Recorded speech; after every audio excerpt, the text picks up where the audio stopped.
Rasa iri ini bisa saja membuat kita menjadi tidak bisa melihat kebaikan orang lain. Seperti Saul tadi, sebaik apapun Daud, karena dia iri, dia jadi ingin membunuhnya. Bisa jadi kita juga begitu, sebaik apapun orang lain, ketika kita iri, kebaikannya bisa hilang.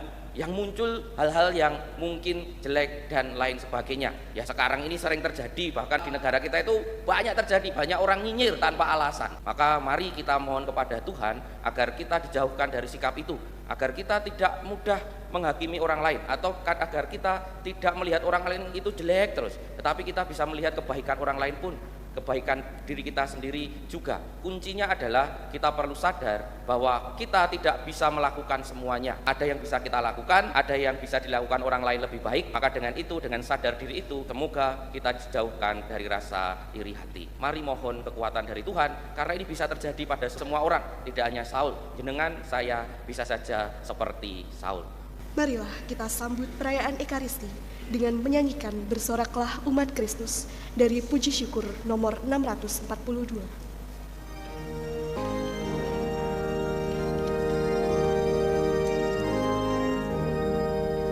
Bersoraklah umat Kristus, karena orang kudusnya, abdi Allah yang setia, mengandalkan talenta.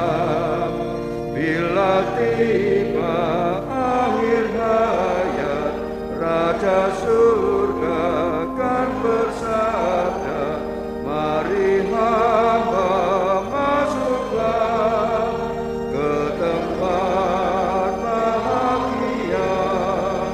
Mari hamba masuklah ke tempat bahagia. Dalam nama Bapa dan Putra dan Roh Kudus. Amin. Tuhan bersamamu. Dan bersama rohmu. Pak Romo, Bruder, Suster, Bapak Ibu, dan saudara-saudari yang terkasih dalam Tuhan, selamat pagi dan berkah dalam. Pagi hari ini kita berkumpul merayakan Ekaristi pada hari Kamis biasa yang kedua. Kita diajak untuk menjauhkan dari diri kita rasa iri hati. Kita awali dengan sejenak mengakui dosa kita. Saya mengaku kepada Allah yang Maha Kuasa dan kepada saudara sekalian bahwa saya telah berdosa dengan pikiran dan perkataan, dengan perbuatan dan kelalaian. Saya berdosa, saya sungguh berdosa. Oleh sebab itu saya mohon kepada Santa Perawan Maria, kepada para malaikat dan orang kudus, dan kepada saudara sekalian, supaya mendoakan saya pada Allah Tuhan kita. Semoga Allah yang Maha Kuasa mengasihani kita, mengampuni dosa-dosa kita, dan mengantar kita ke hidup yang kekal. Amin. Marilah berdoa. Allah Bapa sumber kehidupan, sungguh mengagumkan utusan-Mu yang datang dan mempesona kami karena pergaulannya dengan kami. Semoga Ia semakin mempererat hubungan kami dengan sumber kehidupan, ialah Engkau sendiri, Allah dan Bapa kami. Demi Yesus Kristus Putra-Mu, Tuhan dan pengantara kami, yang hidup dan berkuasa bersama Dikau dan Roh Kudus, Allah kini dan sepanjang masa. Amin. Bacaan dari kitab pertama Samuel.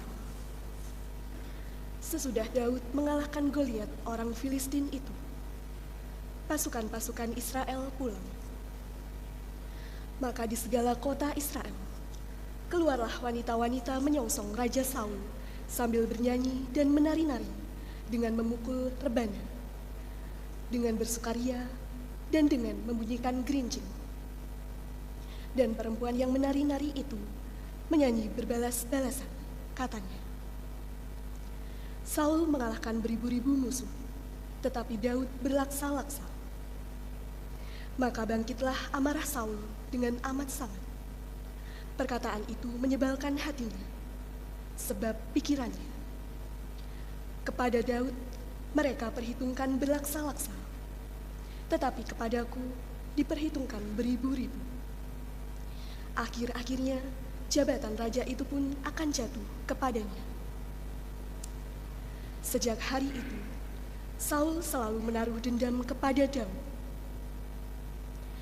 Maka Saul mengatakan kepada Yonatan anaknya dan kepada semua pegawai-pegawainya bahwa Daud harus dibunuh.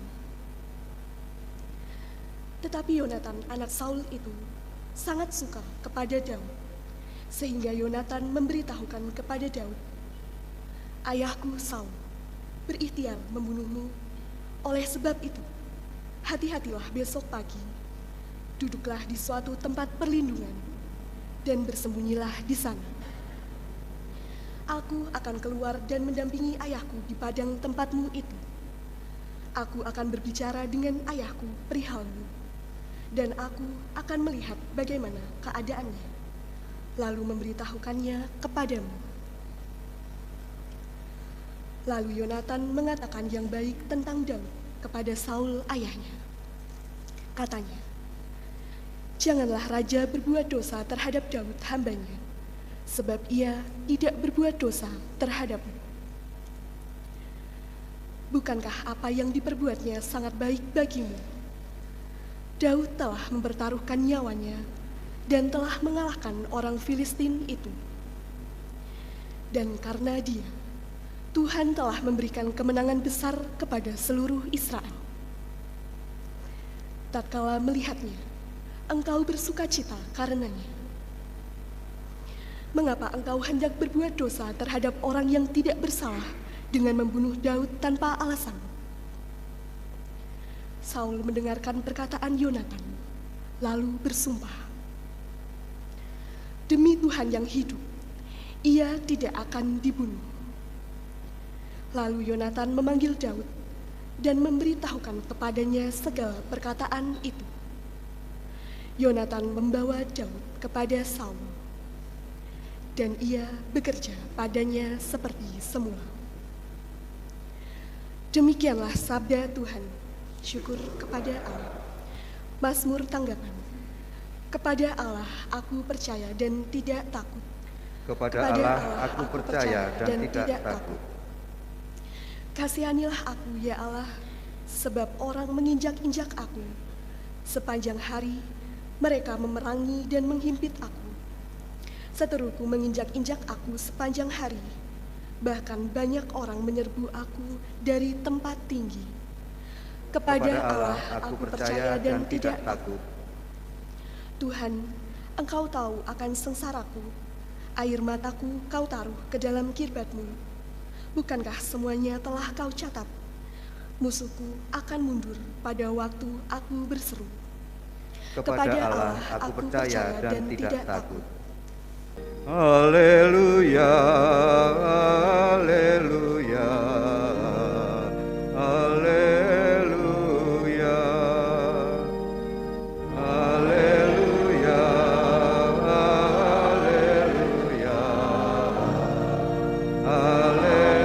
haleluya. Penebus kita Yesus Kristus telah membinasakan maut dan menerangi hidup dengan Injil. Haleluya, haleluya, haleluya. Tuhan bersamamu. Dan bersama rohmu, Inilah Injil suci menurut Markus. dimuliakanlah Tuhan. Sekali peristiwa menyingkirlah Yesus ke Danau Galilea bersama para murid, dan banyak orang dari Galilea mengikuti dia, juga dari Yudea, dari Yerusalem, Idumea, seberang Yordan, dan daerah Tirus dan Sidon. Datanglah banyak orang kepadanya sesudah mereka mendengar segala yang dilakukannya. Karena banyaknya orang, Yesus menyuruh para murid menyediakan sebuah perahu baginya, jangan sampai dia terhimpit oleh mereka. Sebab Yesus menyembuhkan banyak orang, sehingga semua penderita penyakit berdesak-desakan ingin dijamah olehnya. Bila roh-roh jahat melihat Yesus, mereka jatuh tersungkur di hadapannya dan berteriak, "Engkaulah Putra Allah." Tetapi dengan keras Yesus melarang mereka memberitahukan siapa dia. Demikianlah sabda Tuhan. Terpujilah Kristus. Pak Romo, Bruder, Suster, Bapak Ibu, dan saudara-saudari yang terkasih dalam Tuhan, pada bacaan pertama hari ini kita mendengar bagaimana Saul itu iri hati kepada Daud. Dan kita tahu kenapa dia beriri hati, karena kemarin kita mendengarkan Daud berhasil membunuh Goliat, lalu orang-orang Israel itu justru menyambut Daud dengan berlaksa-laksa. itu lebih banyak daripada berpuluh-puluh, padahal rajanya itu adalah Saul. Karena iri, kemudian kebaikan yang dilakukan oleh Daud itu tidak kelihatan oleh Saul. Padahal Daud itu membunuh Goliat demi apa? Ya demi bangsanya pada waktu itu, sehingga bisa menang perang. Dan yang dapat kejayaan kan juga Saul juga. Kerajaannya menjadi aman, menjadi tentram dan lain sebagainya. Kebaikan Daud tidak terlihat gara-gara Saul iri hati, bahkan ingin membunuh Daud. Dan rasa iri atau sikap iri hati ini bisa jadi penyakit semua orang, ya bisa jadi kita juga. Dan kita tahu salah satu akar dosa atau salah satu dari dosa yang mematikan itu ya iri hati. Memang kalau Saul tadi iri mau membunuh, tapi kita itu bisa saja iri tidak sampai mau membunuh, tetapi paling nyinyir gitu loh. Nyinyir itu apa ya? Ya pokoknya seolah membunuh karakter yang kita iri nih. Maksudnya iya cara jelas. Misalnya ya, kita tidak senang sama orang, lalu menceritakan keburukan orang tersebut walaupun mungkin tidak benar karena kita iri. Lalu orang yang kita kasih cerita itu percaya, maka kan kita jadi membunuh karakternya orang yang kita merasakan iri itu. Maka tadi dalam pengantar saya mengajak agar kita dijauhkan dari rasa iri, karena memang rasa iri ini bisa saja membuat kita menjadi tidak bisa melihat kebaikan orang lain. Seperti Saul tadi, sebaik apapun Daud, karena dia iri, dia jadi ingin membunuhnya. Bisa jadi kita juga begitu, sebaik apapun orang lain, perbuatannya sebaik apapun, ketika kita iri, kebaikannya kok bisa hilang.